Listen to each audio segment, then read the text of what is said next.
аспирин нельзя пить. Да, товарищи, Аспирин почему нельзя пить? его, товарищи, тогда по-другому объясню, запомните. С 2003 года во все медикаменты в состав таблеток начали добавлять вещество под названием тальк. Все читайте. Раньше шел пищевой крахмал. Помните, таблетки были мягкие, пальцами ломались? Сейчас какие? Дубовые, их не разгрызешь.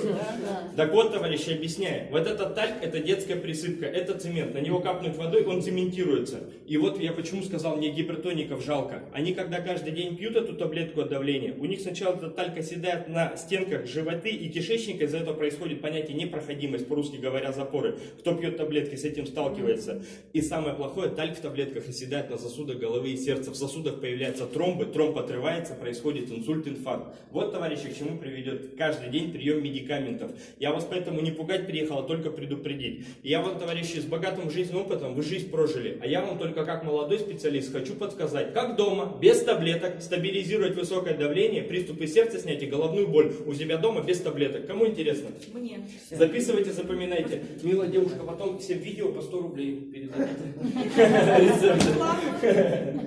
В первую очередь, товарищи, всем хотел подсказать от высокого давления, от гипертонии. Как на целые сутки давление можно дома стабилизировать, чтобы таблетку не глотать. Запоминайте. Берете дома, перед сном. Почему девушки и мужчины перед сном? Потому что инсульт, инфаркт когда приходит? Правильно, милая моя, локтем. С 3 ночи до 7 утра. Объясняй, почему так. Действие любой вашей таблетки от давления, товарищи, 3-4 часа. Вы же ночью по 2, по 3 не пьете, поэтому под утро... Конечно, вы все знаете, поэтому 4 инфаркта и перенесли. Все знаете, молодцы. И, товарищи, и поэтому хочу всем сказать, когда у вас давление повышается, внутри сосудов сужается. И что делать? Берете перед сном 9% уксус есть дома? 200 грамм, целый полный стакан, и стакан берете обычной воды. И смотрите, что делаете. Смешиваете 1 к 1. Стакан уксуса, стакан воды, чтобы у вас получилось, как на пельмени, кислая вода, чтобы язык терпел. И в этом уксусном растворе все шерстяные носки есть у вас, вяжете? Только чистые и не драные. Хорошенько прополощите и отожмите, чтобы с них не текло. И вот эти, девушки, влажно-уксусные носки, пожалуйста, перед сном на 10-15 минут. Для чего? Вот здесь у пятках у каждого человека проходят самые толстые сосуды. А уксусный раствор вместе с шерстью вам на целые сутки их расширяет. И у вас целые сутки кровь идет по большому кругу, а не только в голове. И целые сутки давление не беспокоит. Запомнили? Детям уксусом помните, что делали?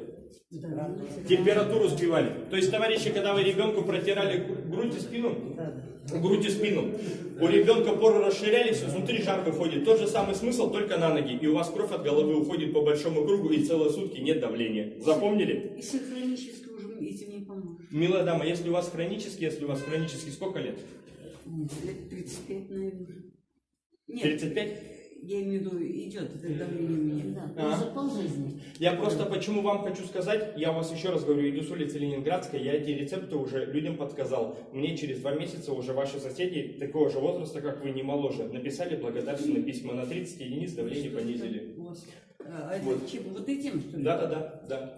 Товарищи, второй рецепт, пока хотел вам подсказать. Это когда давление поднимается. Нет, бабушка, это каждую ночь. Ты же таблетку от давления каждый день пьешь. Каждую ночь перед сном просто на 15 минут одела влажный, полежала, снимаешь. И целые сутки потом давления нету. И перед сном, каждый день просто повторяете. Понимаете? Только, товарищи, пишите все правильно, а то мне ваша женщина звонит, говорит: Олег, я носки-то взяла, прополоскала, думала, давление-то в голове, а носок-то, говорит, не налазит. Поэтому это все равно на ноги не путайте. Товарищи, второй рецепт сразу всем хочу подсказать, чтобы вы поняли, почему все гипертоники, кто пьет таблетки от давления, вы все будете сердечниками. Потому что все таблетки от давления какие? Мочегонные, диуретики. Когда пьешь от давления, куда охота? В туалет. А вместе с жидкостью из сердца выгоняется калий и магний. То есть, когда вы пьете от давления, свое сердце убиваете. Потом выписывают еще кардиомагнил дополнительно, чтобы на 3-4 тысячи больше выкупали. Вот такой бизнес. Поэтому сейчас атмосферное давление меняется, на кого влияет? На сердечников. Не дай бог вы упадете. Что прохожие скажут? Пьяные. А честно скажите, сейчас руку подадут помощи? Нет. Вот люди в возрасте подадут, а молодежь мне говорят: Олег, подбегут многие, просто по карманам еще прошарят и все. И заберут. Вот. В этом случае что можете сделать? Руку поднимите, у кого есть дома перец, душистый горошек? Есть дома? То есть, товарищи, не путайте, есть черный мелкий, а душистый это который побольше, в огурцы, в помидоры, в засолке. Придете, девушки, домой, разложите себе в кармашек по одной, по две перчины. Места много не занимать, есть пить не просят. Но в любом месте, дома, на улице, вы почувствовали, обручем грудь давит, сердце колет, отдает под лопатку. Это приступ. Берете из кармана перец душистый горошек, его надо пополам прокусить на две половинки и ложите под язык. 2 минуты, приступ сердца отходит. Запомнили? И в отличие от нитроглицерина, нитросорбита действует 10 раз быстрее, вреда здоровью не несет. Только, девушки, глотать не надо, 2 минутки под языком и сплевывайте. Под языком находятся рецепторы, которые отвечают за сердце. Из-за этого приступ отходит за 2 минуты, только без таблеток. Запомнили? Ну и, товарищи, и хотел еще всем подсказать от головной боли. Голова заболит, таблетку не пьете, идете на кухню, холодильник. У холодильник есть дома? Конечно. Нет, не поможет. У вас, товарищи, на холодильнике у многих висят маленькие магниты цветные. Дети играют, поняли? Голова заболит, возьмите 2 магнита таких, с левой рукой и правой. И вот так пальцами приложите к левому и к правому виску вот так на 10-15 минут. Держите 2 магнита, у вас вокруг головы вот так создается магнитное поле, и головная боль проходит за 15 минут. Это на себе проверял, помогает. Запомнили? Товарищи, и еще раз хочу напомнить, чтобы было понятно. Наш центр называется вот так. Медком. Медико-ознакомительный комитет. Я к вам не приехал, агитирую, чтобы вы не пили таблетки, не ходили к врачам. Это ваше мнение. Как хотите, так и лечитесь. Но честно скажите, сколько лет вы эту химию пьете, вы что-то вылечили? Сами себе признайтесь. Да ничего. Одно лечит, другое калечит. Да, товарищи. А вот благодаря моим рецептам, я просто вас прошу, хотя бы от 50% химии откажитесь и народными средствами помогите себе. Но самый главный враг, хотите, скажу, кто у нашего брата? Лень. Лень заваривать, лень запаривать, лень летом в лес ходить. Легче же выпить таблетку и на диван сериал смотреть, это же проще. Вот поэтому, товарищи, у нас сейчас... Вот поэтому, товарищи, я и хочу сказать, из нашего брата сейчас сделали наркоманов. Вы не за лечением, а вы просто за дозы с каждой пенсии в аптеку и по полпенсии на это тратите. Вот, товарищи, что хотел объяснить. И, товарищи, запомните, еще, товарищи, какой хотел вопрос задеть. У вас пообещали прийти 12 человек, у вас половина не смогла выйти физически, у вас очень много больных людей, которые вот так по квартире-то ходят. Поняли про кого? Поднимите руку сначала те, у кого суставы еще не болят. Не болят. У меня не болят. Ну вы же молодой. Какой молодой? Полжизни прожил, вы что? Не надо пока. Бабулечка, раз не болят, молодцом. А у кого болят, руку поднимите. За всех не говорите. Дома чем тогда лечите суставы? Чем мажете? Кетонал. Кетонал? Я почему вас спрашиваю? Вот вы 68-й дом у вас, Калинина, женщину говорю, с чем вы лечите? Телевизором. Я говорю, как так? Как рано, что ли, подносите, греете или Кашпировского, помните, как раньше? Она говорит, нет. Олег, включаем сейчас рекламу. По рекламе сразу что начинается? Честно. Фастунгель, быструнгель, капсикам, хадроксид, леотон, лошадиный, пчелиный, найс, контраксид. Бесконечное количество. А вот вам хотел сказать, почему вообще суставы болят, почему вы себе мазью делаете только хуже. Объясняю. Под коленной чашечкой находится межсуставная сумка и межсуставная жидкость. Вот эта жидкость суставная после 45 лет не вырабатывается, предел. Из-за этого сустав скрипит и крутит, смазки нет, нам больно ходить. А когда вы берете мазь, вы этот процесс просто ускоряете. Каким образом? Начинаете мазать, мазь греет, прогревает, а греть уже не надо, когда болит. Она расширяет поры, греет и вместе с потом остатки жидкости забирает, особенно ваш кетонал. И чем больше мажете, тем больше хрустят. Это хоть замечаете? Товарищи, и после этих ваших мазей, когда перестанут помогать, вас сразу врачи сагитируют на уколы. Здравствуйте. Да, На уколы сейчас самые распространенные, знаете же какие? Да. Подруга у меня Бать, делает. проходи, если надо. Если надо. Слушайте, у меня только по медицине, если есть. Маски, бать, вон там есть. Надо? Дистанция соблюдается. Да. Товарищи, и вот после этих уколов я просто сразу всех хочу предупредить: диклофенак, картофен, разные блокады, их ставят в суставы или в поясницу, просто не стероидное обезболивающее, чтобы вы знали. Вокруг сустава убивает нервное окончание, вы просто боль не чувствуете, а болезнь прогрессирует. И после этих уколов у человека начинается деформация. Ноги потом видели, вот так уже колесом выгибает. Поэтому, товарищи, просто будьте аккуратны. Если интересно, я вам 2-3 рецепта от ваших суставов могу подсказать. Кому от суставов интересно? Тогда записывайте, запоминайте. Сад-огород есть у вас? Понял, батька? Понял, такую здоровенький вам больше 30 не дашь. Товарищи, сад-огород, если у вас есть у кого есть, к вам поедем, у вас скажите только честно, есть такое редкое растение, нигде не встречается, хрен называется? Есть, конечно. Они у всех, наверное. Мне, как ваши соседи 68-го сказали: Олег, у нас тут вся улица хреновая. Поэтому смотрите, товарищи, листья хрена не нужны. Нам нужен только корень. вот этот белый под землей. Берете корень хрена, провернуть нужно на мясорубке, чтобы получилась каша. И эту кашу завернуть в платок или в марлю, чтобы компресс получился, компресс. И на место, которое болит, вот здесь сбоку сначала смазать маслом, лучше растительным. Для чего?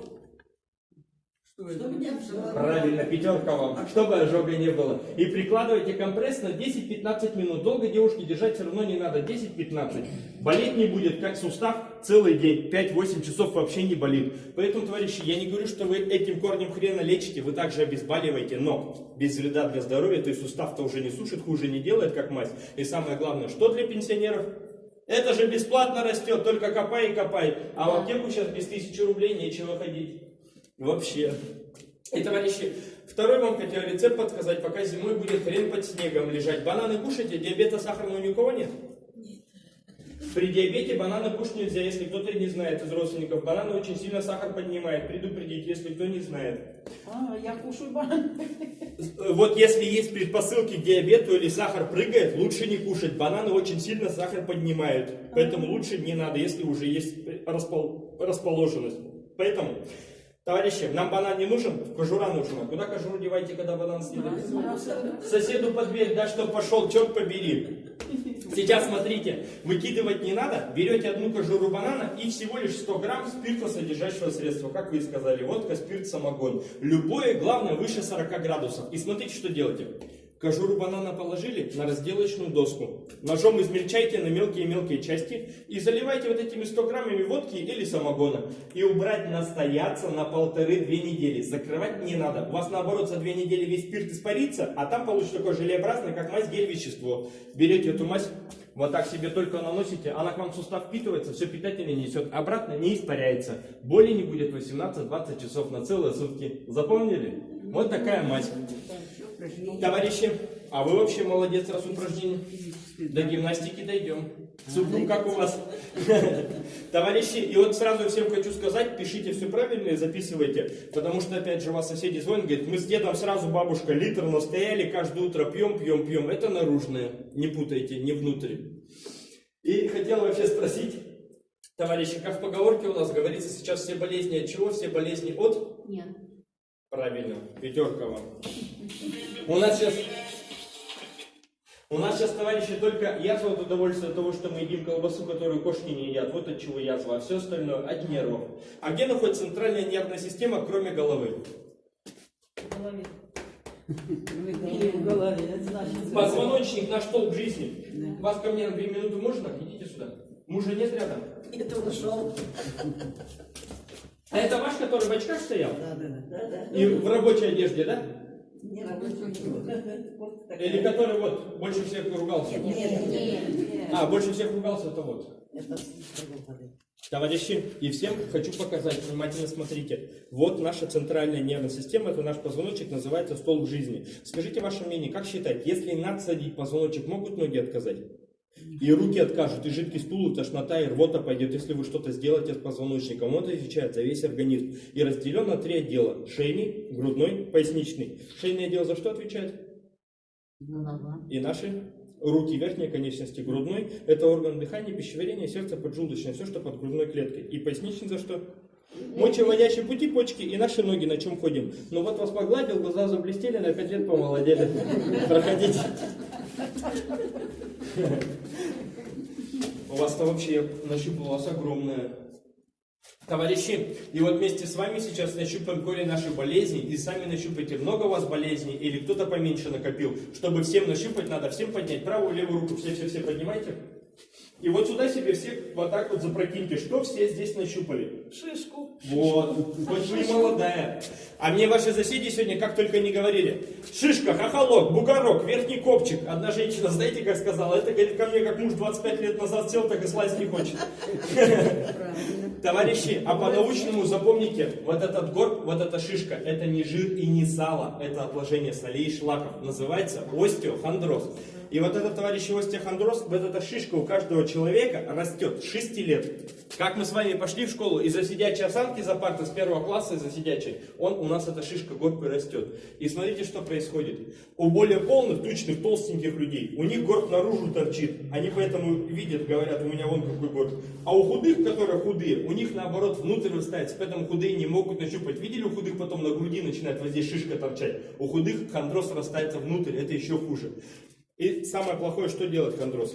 Смотрите, у каждого человека в шее слева и справа проходят сосуды, коронарные артерии. А вы представьте, горб шишка растет посередине сосудов, и каждый год он все больше. Что он будет делать с сосудами? Сжимать.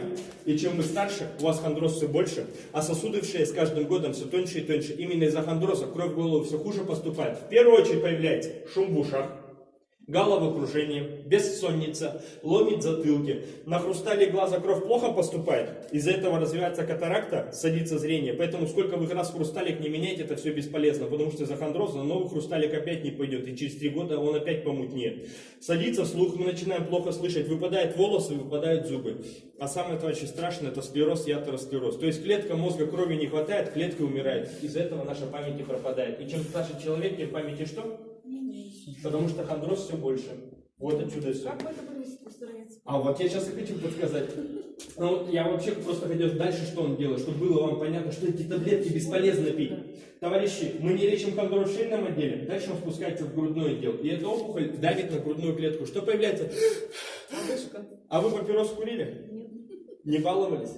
Вот. Я, девушки, всем хочу сказать, если вы проходите 100-200 метров и вы задыхаетесь, на 2-й этаж, на 3-й подняться не можете, чтобы не передохнуть. Это и есть первый признак грудного хондроза. Он изнутри давит на грудную клетку, мы из-за этого вздохнуть не можем. А потом хронические заболевания, такие как астма, бронхиальная астма. И остеохондроз изнутри давит на сердце, отсюда ишемия, стенокардия, аритмия. И когда в поясничное отдел спускается хондроз, куда забивать солевые шлаки?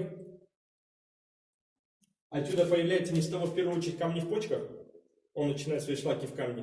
Мужикам давит вот сюда, появляется аденома простатит. Поэтому, девушки, сразу всем хочу сказать, у кого дома мужья, супруги, не доводите, пожалуйста, если думаете, что это шутки, все, и рукой можно махнуть, не надо. Аденома простатит переходит в онкологию, в раковую опухоль. От этого мужик может просто загнуться. Поэтому не доводите, хоть это вроде с писькой проблемы.